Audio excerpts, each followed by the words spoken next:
Let's talk about Channing Tatum's new movie, Roofman. I saw the premise and poster for this like last year, and I'm thinking, this could be a disaster. A true story about a guy who hides out in a Toys R Us trying to escape law enforcement. Like, what is this movie? I don't know. And I was right about the fact that this is an insane true story about Jeffrey Manchester, who was known as the Roofman, a guy who would cut holes in the roofs of McDonald's and rob those stores. But he was like the most gentle and nicest McDonald's robber you've ever known. Maybe the only one, maybe not, I don't know. Then he escapes prison and hides you can't make this up, inside of a Toys R Us for like 6 months to a year.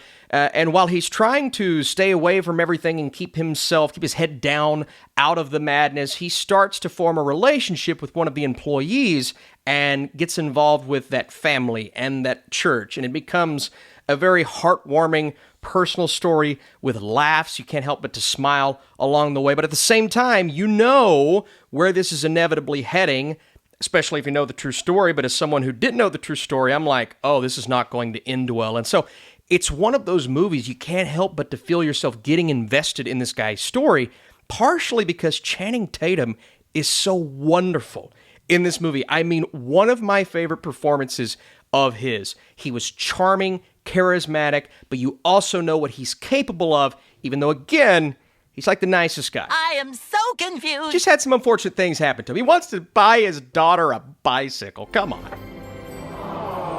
It also stars Ben Mendelsohn, Lakeith Stanfield, Peter Dinklage, Kirsten Dunst, and so it's a stacked cast. Dunst is so wonderful in this film, and I was locked in to this movie. It is one of the best experiences I have had all year. I mean, the pacing is uneven at points, and because it's so obvious where this is headed, that could kind of take away from the thrill factor of it all, but that wasn't even what I was latching onto, even though that was handled extremely well. It was just how invested I was in this guy's life, his two families, and everything he gets involved in, and you're rooting for him the entirety of the time. I loved this movie. So yeah, overall, Roofman delivers a riveting story that captivates with its unique approach and multifaceted appeal, featuring everything audiences are looking for. The crime element's intense, while Channing Tatum's heartfelt performance adds a level of warmth. Again, the sheer audacity of the story is so outlandish that it may not have landed as fiction, but as a true series of events,